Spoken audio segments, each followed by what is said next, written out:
What's up, everyone? The economy just keeps dropping like a rock in free fall. Businesses keep going out of business. Things just keep looking worse, Like things, like I said in the previous videos, man, things ain't gonna get better till they bottom out, until everybody realizes, oh shit, we fucked up. We need to change something around here. Not until that happens is anything actually going to get fixed around here.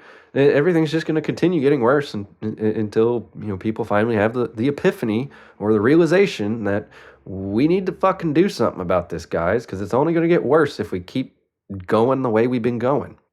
But we got an article right here, so let's get into it. More companies announce bankruptcies, shutter operations, citing inflation. Story by Bethany Blankley. The Center Square, more companies are declaring bankruptcy and shutting down operations, citing inflation and high costs. Inflation and the economy remains a top issue among all voters, according to a recent The Center Square Voters' Voice poll. Retailers are closing nearly 3,200 stores this year, according to a recent analysis from Coresight Research. The closures are a 24% increase from 2023. U.S. drug stores and pharmacy closures led to 8 million square feet of shuttered retail space this year, the research company said. It also notes that retailers are losing inventory and customers due to retail theft. Retail shrink is closely connected to organized retail crime, it notes. Out of the 3,200 being closed, the majority are being closed by roughly 30 retailers, with Family Dollar closing the most of over 600, according to the data CBS News reported. Tupperware is the latest to announce it's permanently closing its last operating production plant in the U.S. in Hemingway, South Carolina. All of its 148 workers will be laid off, the first in September, followed by others in waves through next January. Tupperware announced its plans last week, stating it would continue to produce its products in a plant in Lerma, Mexico. The iconic plastic container company has also been shedding real estate and dealing with a non-compliance notification from the New York Stock Exchange, Plastics Today reported. The teen apparel retail chain, RUE21, also filed for bankruptcy last month, announcing it was closing all 540 of its stores. The Pittsburgh-based retailer was in $200 million worth of debt and is laying off all of its 4,900 employees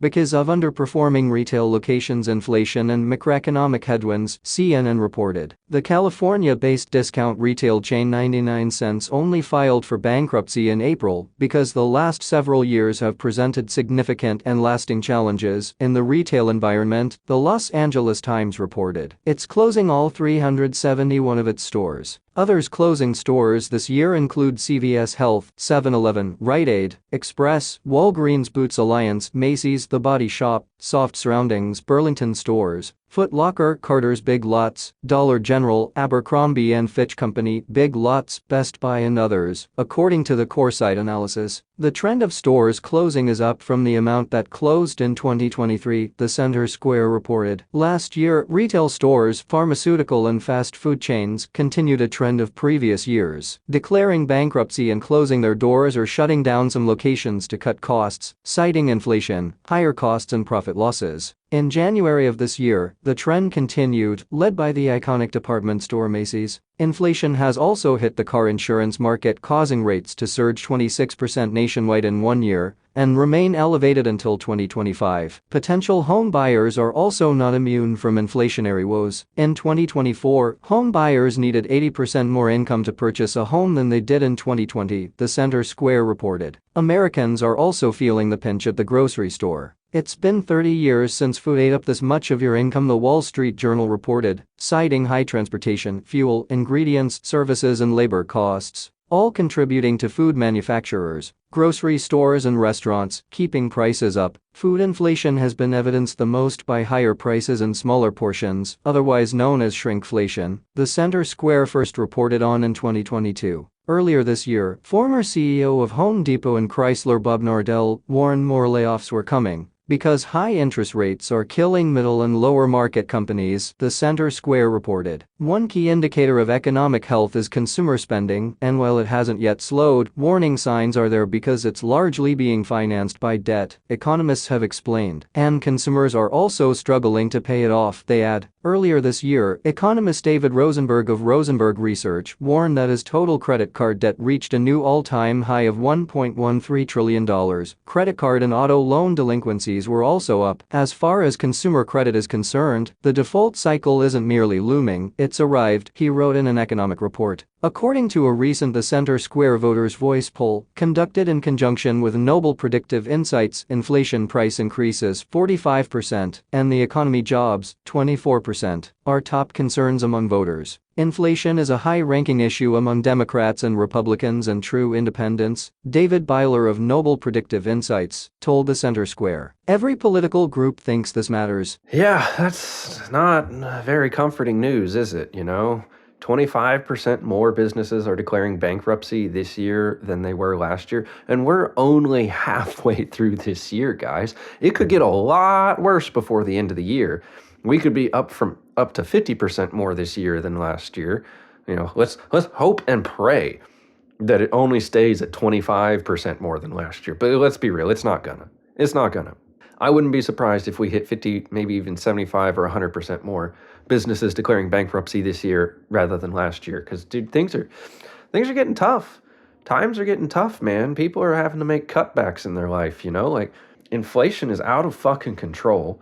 The prices on everything, especially fast food and all, is completely out of control.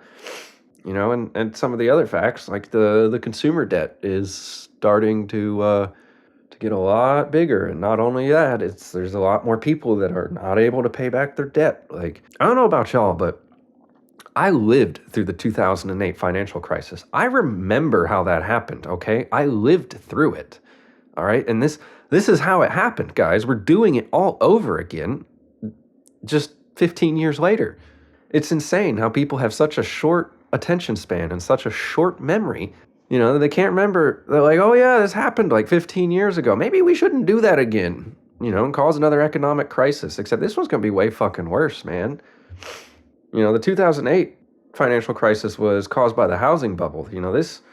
This might not be caused by the housing bubble, but the housing market is definitely being affected by this. But, who knows what the actual cause of the great economic collapse of this coming economic collapse is going to be. And as far as I'm concerned, it really doesn't matter what specific industry is the one that, kicks the rock at the top of the hill and sets it rolling down the hill. Because, let's be real, the rock couldn't roll down the hill if the hill wasn't there.